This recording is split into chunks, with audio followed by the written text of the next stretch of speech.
Justice, as always, and want to thank him for his courage, his conviction, his inimitable leadership, and it's always a pleasure to stand with the governor, literally, and also in our work here, and that's what we're here to talk about. We're standing together in our shared mission to protect and defend California and Californians, and the report my office is putting out today is proof of that mission in action, and this is the report as required by the legislation to report back to the legislature on how we're using the special session funding.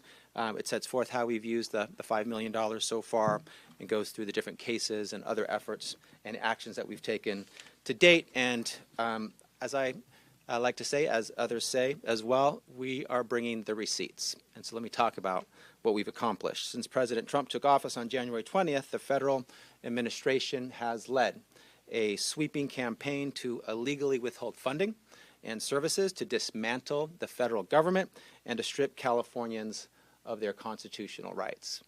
In return, California DOJ has had to file 37 lawsuits against the federal administration in just 28 weeks, more than one lawsuit per week.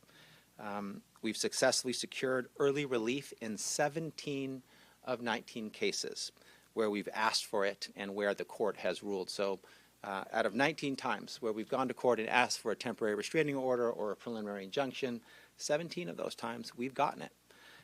Today we have 13 court orders blocking President Trump's illegal actions.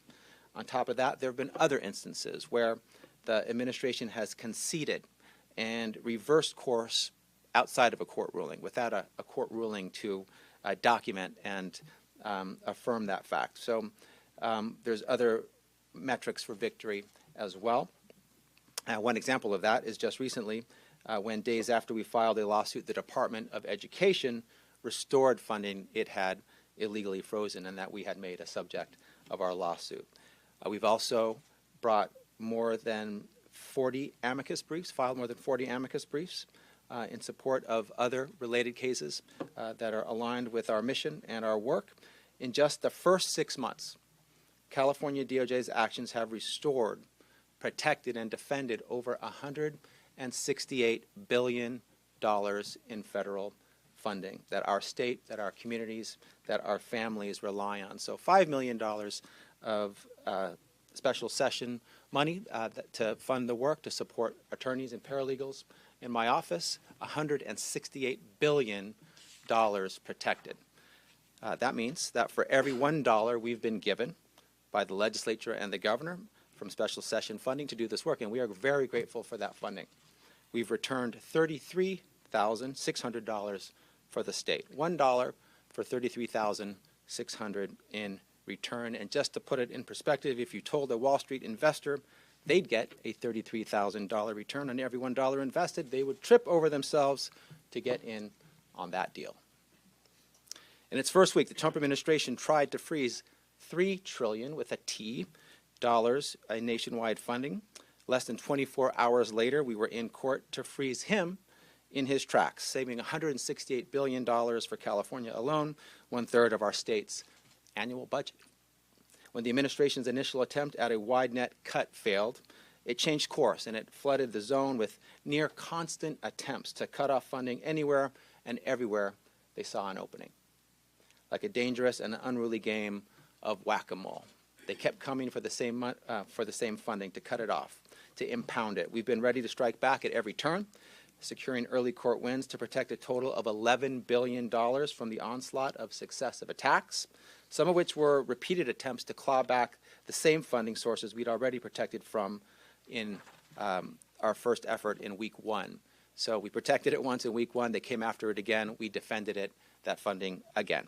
Through those lawsuits, we saved approximately $7 billion in grants to upkeep the roads, railways, and airways and bridges that connect our communities, that ensure our people can safely get to work, get to school, and return home at the end of the day.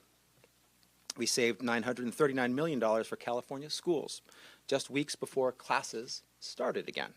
Funds for before, after, and summer learning programs, teacher preparation programs, and to support students learning English. We saved $972 million in critical public health funding for the state, funding that ensures access to immunizations, that identifies, tracks, and addresses infectious diseases, and that modernizes our public health system. And we saved more than $300 million for electric vehicle infrastructure to ensure our state is ready and able to move into a future driven by electric vehicles. Those are just some of the examples of the savings that we've had, the successes that we've secured. California isn't even asking for its fair share of federal funding. After all, we are the biggest donor state in the country, paying more federal taxes than we get back in return. What we're demanding is that we get the funding that's already been legally approved and appropriated to our state. Funding that comes from our tax dollars to support our schools, healthcare, transportation, and much more. The money is critical, and it touches every corner of California. But our work goes far beyond dollars and cents. It's also about stopping the federal administration from senselessly tearing down the federal government and the services Americans count on it to provide, paid for by our tax dollars. Is our government perfect? No, no institution is. But lighting it on fire and walking away is not the answer. That only stands to hurt our people and set our nation back for generations to come. We blocked the administration's attack on the Department of Health and Human Services because we need it to continue protecting the health and safety of millions of Americans, to combat infectious diseases, reduce smoking-related deaths, and ensure all families have access to early childhood programs. We blocked its attempt to dismantle AmeriCorps, so volunteers can continue to answer the call to serve their country and their fellow American by tutoring students, serving veterans and older adults, fighting the opioid epidemic, and rebuilding our communities in the wake of disaster. We're also working to defend our constitutional rights, hard-fought rights the president cannot rewrite with the strugglers who are rightfully U.S. citizens. So far, we've won multiple court orders blocking implementation of the executive order while our case proceeds. And we're working to safeguard Californians' personal and private data from government misuse, specifically from protecting it from DOJ and from private citizen billionaire Elon Musk, not elected to anything, by the way. We blocked the poorly named Department of Government Efficiency from accessing your financial data, sued the administration for illegally sharing Medicaid data with ICE, and challenged demands that we turn over the sensitive and personal data of SNAP recipients. When you add it all up, you see the totality of what's at stake. The California dream. The idea that every Californian, no matter how they look, where they live, or how much money they have, can send their kid to school, go to the doctor when they're sick, and put food on the table and a roof over their heads. Can work hard, support their families, and give back to their communities. Can rely on their federal and state government to have their back. I want to be very clear. I don't want to have to file these lawsuits. I'd much rather work with the federal government to serve, protect, and uplift our people and our state. In fact, the moment the Trump administration stops breaking the law and violating the Constitution, we'll stop suing. It's simple. Until then, we have no choice but to take legal action. No one is above the law, not even the President of the United States. When you break the law, you need to be held accountable, plain and simple. The irony is the President has an enormous amount of lawful power at his fingertips. There's so much he can actually do legally. If he just stick to that, we wouldn't have a case against him. Instead, President Trump and his allies continue to abuse their power, break the law, violate the Constitution, and harm our people. Be it threats to our schools, research for our future, medical care for our sick, or infrastructure that keeps our communities working. There's too much at stake to sit idly by and follow and allow the president to continue unchecked. So you've got my word. Every time the president or his allies break the law, my incredible team of public servants at the California DOJ and I will be here to take them in court, just like we have 37 times already. As Attorney General, it's my job and my honor to protect California's people, resources, and values. I've got your back. I've got California's back. I'll protect your rights, your freedoms, your funding, and our values. And fortunately, I don't stand alone. I have a great team at the California DOJ, and I'm grateful to be able to stand with our great governor and our colleagues in the legislature. We're one team. The federal government might be content to forego its duty to serve the people, but the state of California never will. And now it's my great pleasure to welcome up my partner in this incredible work, Governor Gavin Newsom. Thank you. Thank you to the Attorney General. Thank you for the comprehensive overview, and thank you for putting together this report in a transparent way. You may recall this report came out of a legislative process that began during the transition of the Trump administration. We called a special session.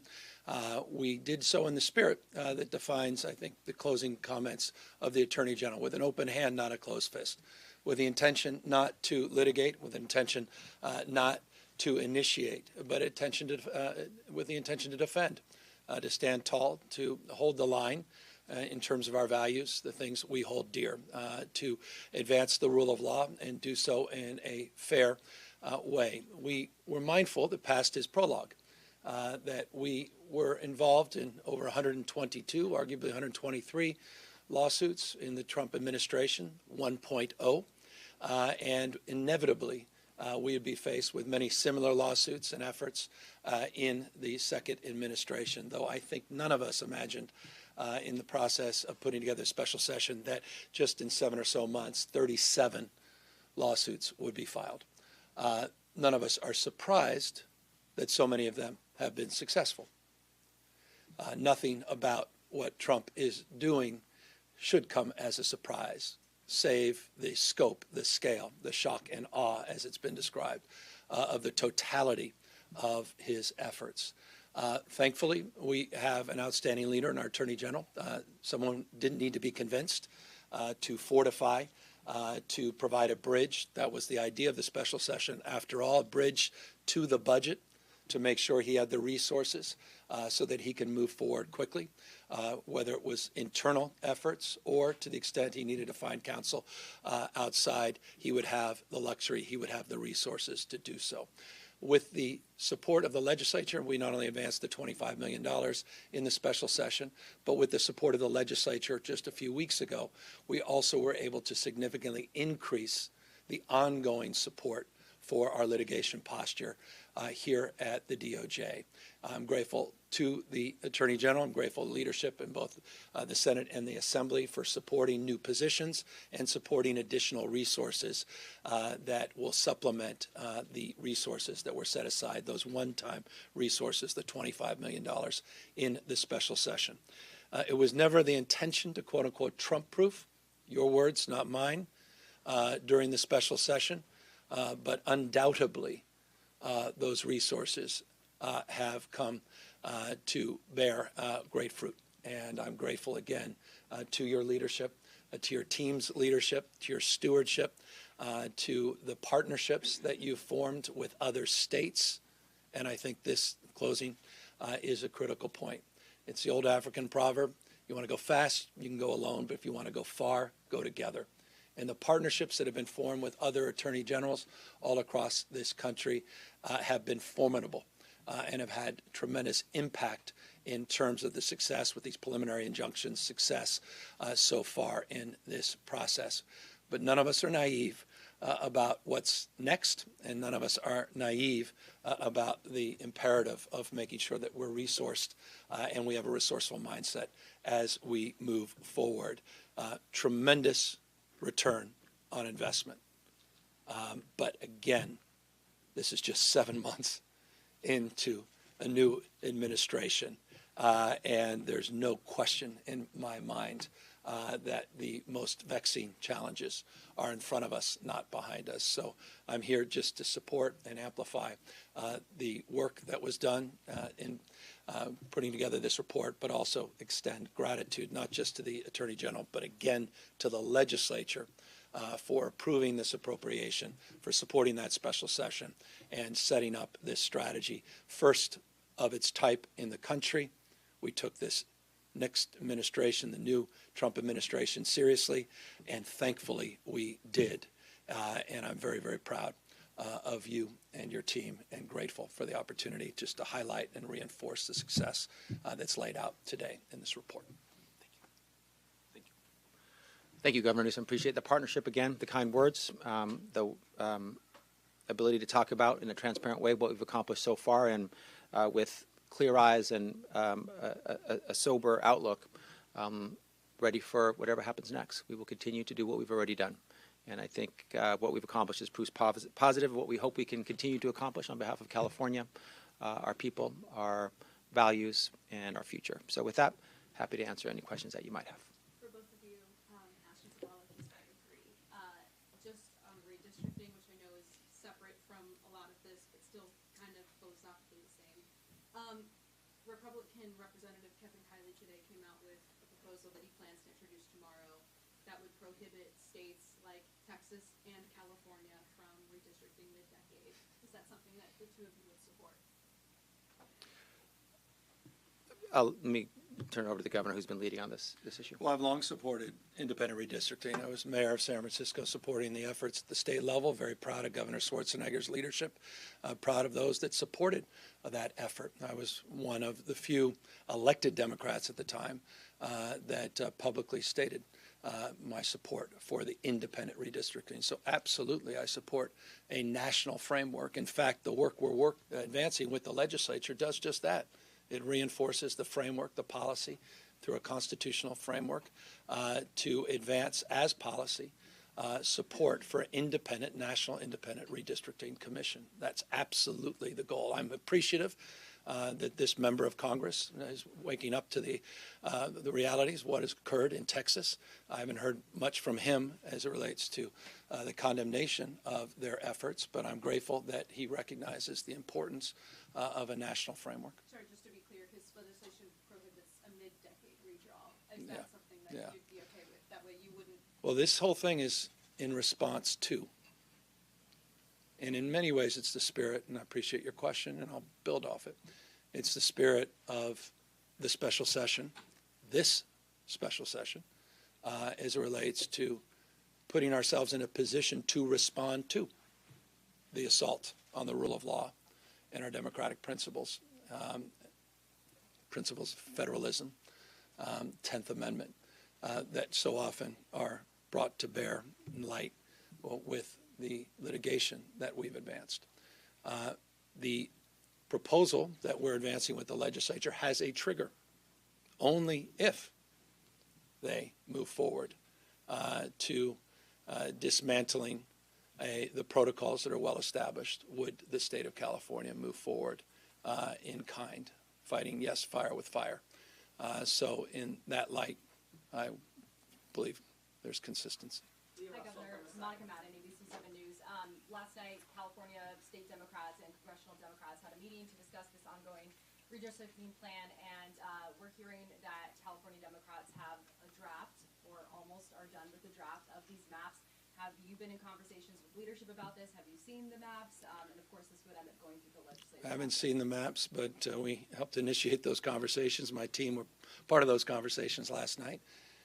They've been an ongoing series of conversations that continued into the evening, continued this morning, and will continue until we land on a process. That process has to have the concurrence, the support of 2/3 of the legislature.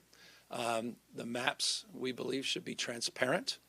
They should be provided in a transparent way to the public.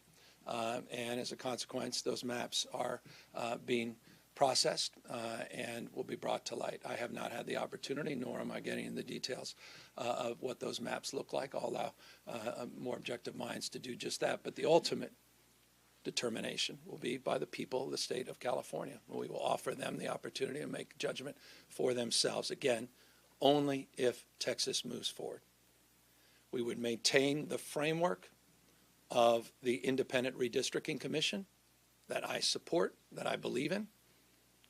We would just allow for this mid-census redistricting to occur just for congressional maps in 26, 28, and 30. It would also state, as I said a moment ago, and I'll reinforce, that we believe it should be national model, independent national redistricting, and it would revert back to its original form. But it's done in response to the existential realities that we're now facing. Things have changed. Facts have changed. So we must change. I think it's in the spirit of, Lincoln's infamous second inaugural. We have to disenthrall ourselves so we can save this country. We've got to think anew. We've got to act anew. Things have changed. We're reacting to that change.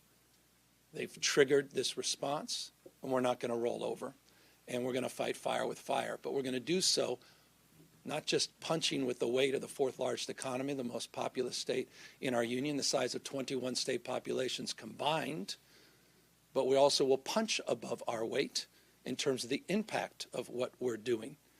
And I think that should be absorbed by those in the Texas delegation. Whatever they are doing will be neutered here in the state of California. And they will pay that price.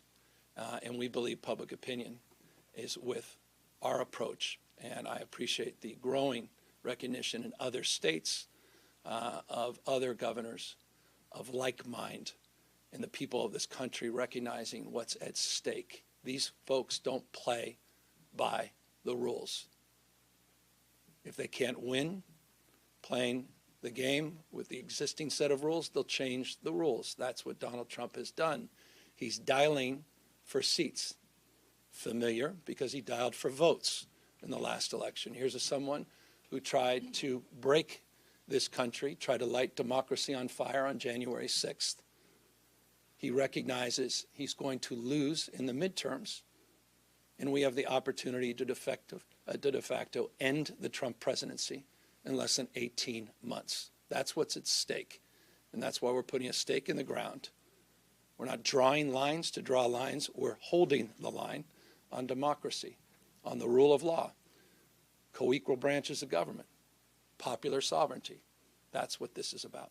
Did you invite Texas Democrats who are breaking quorum to come to California? They were told we would support them in any way, and I was with them, as you know, last week at the governor's mansion.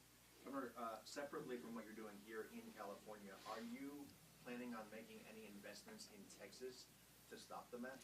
Well, we're going to do what we can to resource and support them, but our focus is here on California.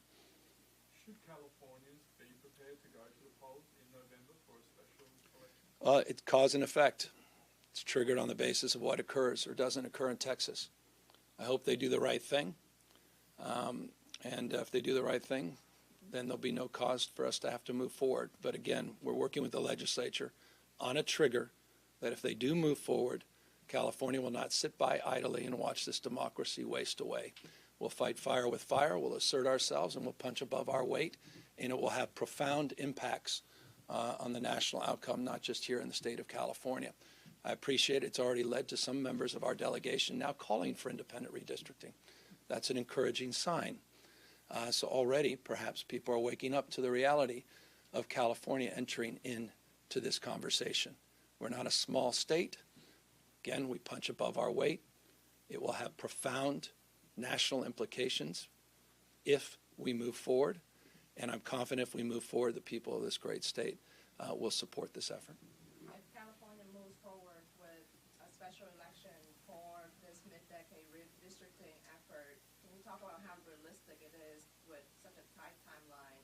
If you're hoping to put this on the ballot in November, on November 4th, there's have to be 45 days that needed for mail-out ballots and things like that. So how confident are you in getting this done with such a tight timeline?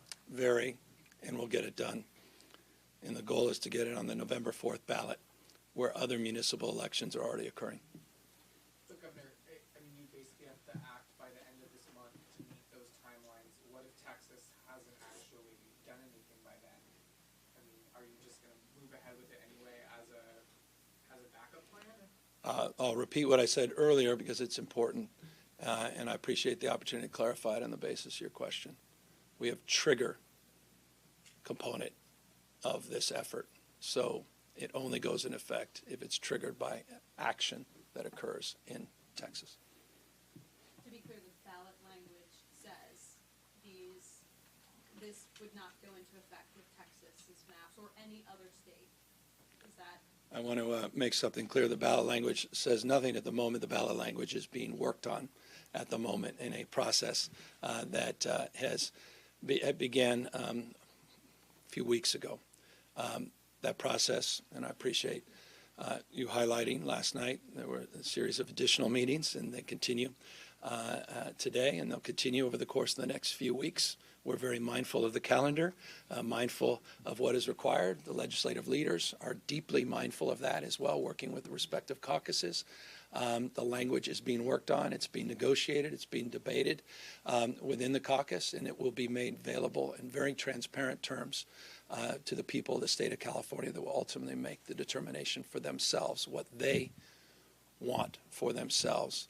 And that, I think, is what distinguishes our efforts from the efforts in states like Texas. Will we see that language before the legislature returns? We have a process that's well established here in the state to engage the legislature in a deliberative process to advance legislation, and we'll maintain the core tenets of that process in an open and transparent way. You know, it's well established in this state that we have rules that distinguish us from other states, including the 72-hour rule for full transparency, and so we'll make things available as quickly as we can on the basis of the consensus that we're drafting.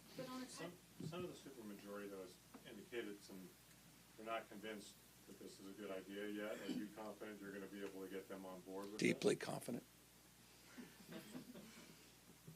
But on such a tight timeline, I mean, you promised California voters these maps wouldn't be drawn in a back room. They'd be available for people to see. But how can you guarantee that and the ballot language isn't done behind closed doors, which, as we've acknowledged and we've reported, there's already been at least 1, 2, 3 closed-door meetings so far on this. I mean, Texas's process was done behind closed doors, and then people got to see those maps within days, and there was public outrage. There was a ton of public comment. I mean, how can you guarantee the process here won't be exactly the same as it was in that state? One has nothing to do with the other. Forgive me. The ultimate test of transparency is what's in the voting pamphlet. The ultimate test of transparency is what voters will decide on. Full light of day, completely public.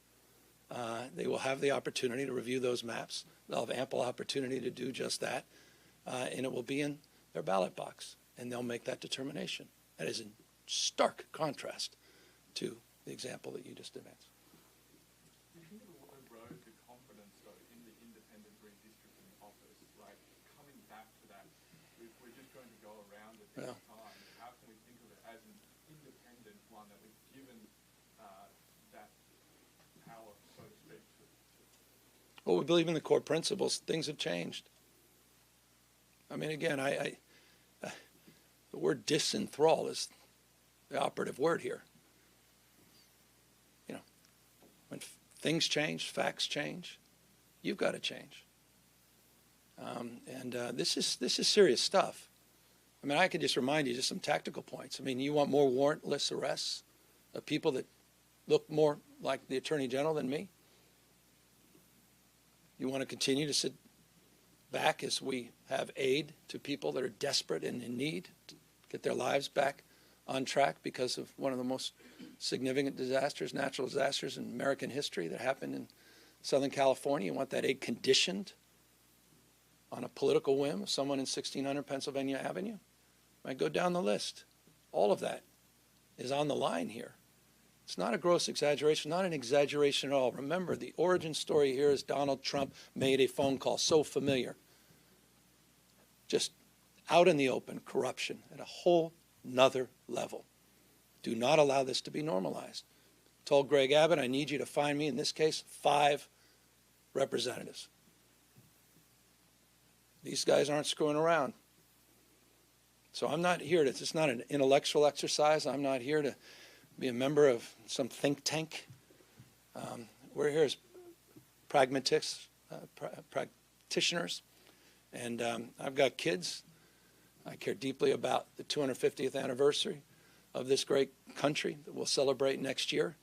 It's all at risk. This guy's not screwing around, and nor are we.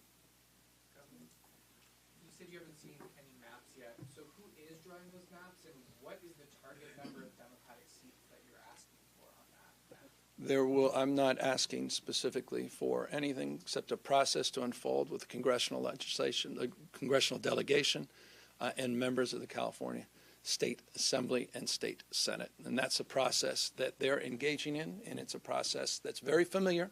Redistricting is very familiar to all of us.